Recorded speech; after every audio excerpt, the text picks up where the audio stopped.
This question is saying that you have three vectors A, B, C, right? And there is a condition that A minus B is parallel to A plus C. Can you find A minus B first? Can we find the vector A minus B? That is very simple. You will get 3 minus of minus 3k, and this will be 5 minus k. So you got your A minus B vector, that should be 3 plus 3k, and it should be 5 minus k. Similarly, we have to consider another vector, that is A plus C. So please find A plus C. A plus C will be simply, this is your A, this is your C. So you will write 3 plus 0 and 5 plus of minus 4. So what you will get? You will get 3 upon 3 and 1, right? Any doubt till here? No, right? So now we have given that A minus B vector, we can write in this way for your proper understanding. Vector A minus B is parallel to vector A plus C, right? Now, let's see the theory part here. If two vectors are parallel, please see in visualization. See, I'm saying that this vector A and B are parallel. What does it mean? It means they have the difference in their length only. They have the difference in their magnitude only. They will not differ in the direction. They will have the same direction or anti-parallel direction, like this way, isn't it? It means just anti-parallel this way. This is the minus b. So this vector a, b, minus b, all are called as parallel to each other. Is it okay till here? Now, this thing I have explained in terms of language. Now, how you will write this information, this concept mathematically? So you should write A should be equals to lambda into B. What is the lambda here? Lambda is any scalar. Lambda is any scalar. It means the vector A and B will be differ only in their magnitude. They can become equal if you multiply their magnitude by some scalar. But their direction, see, if you multiply a vector by any scalar, direction doesn't change. It will change only the magnitude. Are you getting this? This is a very important point. Please see, if two vectors are parallel, you should write A is equals to lambda times B, where lambda is a scalar. Please let me know, are you getting this point or not?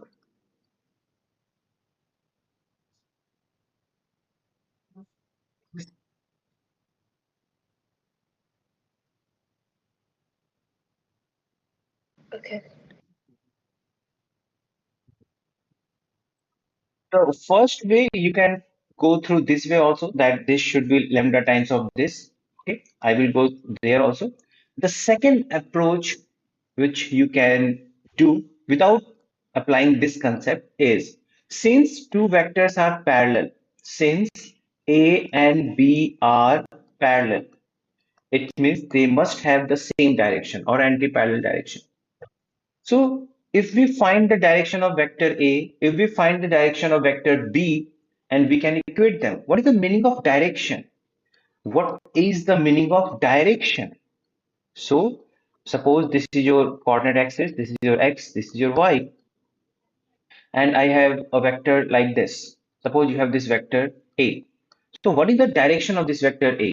How you can quantify them? How you can tell mathematically? So you can tell by angle from the x-axis.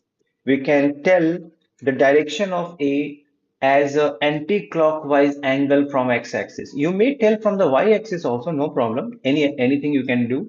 So if you tell this angle from the x-axis, you can tell the direction. So for this, if you have remembered tan theta, suppose this vector A is 2i plus 3j. Let me explain once again. Suppose this vector A is 2i plus 3j. What does it mean? It means from the origin you have to go 2 units in the x direction and then 3 units in the y direction.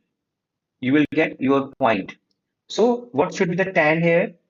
if you see in this right angle triangle, the tan should be 3 upon 2. Now do the reverse logic.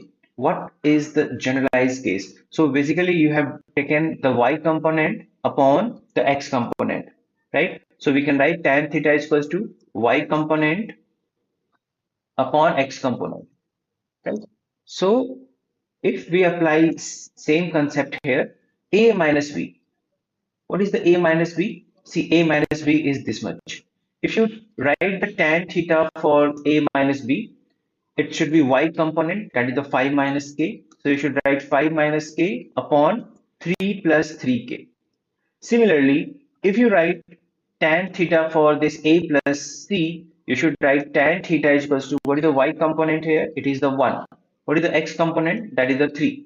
Since theta is equal, theta should be same, then tan theta should also be same. So if I equate directly these two things, that is the 5 minus k upon 3 plus 3k should be equals to 1 by 3. And if you solve this simple equation, you will get k is equals to 2. Now, please let me know, is it okay till here? After this, I will discuss this approach also. This may be also one of your approach. Have you any doubt here? No, that's good.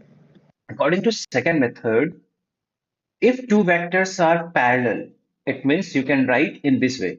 A minus B vector should be lambda times another vector, that is the A plus C. Let's write it. So what is the A minus B? A minus B is 3 plus 3k. This is your 5 minus k should be equals to lambda times a plus c. A plus c is 3 and 1, right?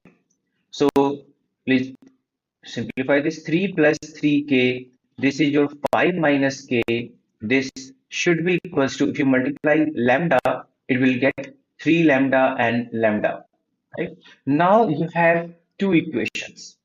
Now we have two equations. See, this x coefficient must be equals to this one, and this y coefficient should be equals to this one. So if you equate them, so 3 plus 3k should be equals to 3 lambda, and 5 minus k should be equals to lambda. Now please see, you have two equations, two unknown. Now you have two equations and two unknown. We are interested in k. Basically, we are interested in k, so I will substitute lambda so that in first attempt I will get my k. So now I am going to substitute my lambda so that I will get my k in the first attempt. So I should write 3 plus 3k should be equals to 3 times, in place of lambda, now I'm going to write 5 minus k. Now solve this. So 3 plus 3k should be equals to 15 minus 3k. Again, the same thing you are getting. 3k plus 3k, this 3 opposite side. So 15 minus 3. So you will get 6k is equals to 12. So k should be equals to 2. If you have the k, you can find lambda also. No problem. Yes, any doubt till here? Now you can ask your doubt. See, I have discussed both the ways. Any doubt? No, thank you.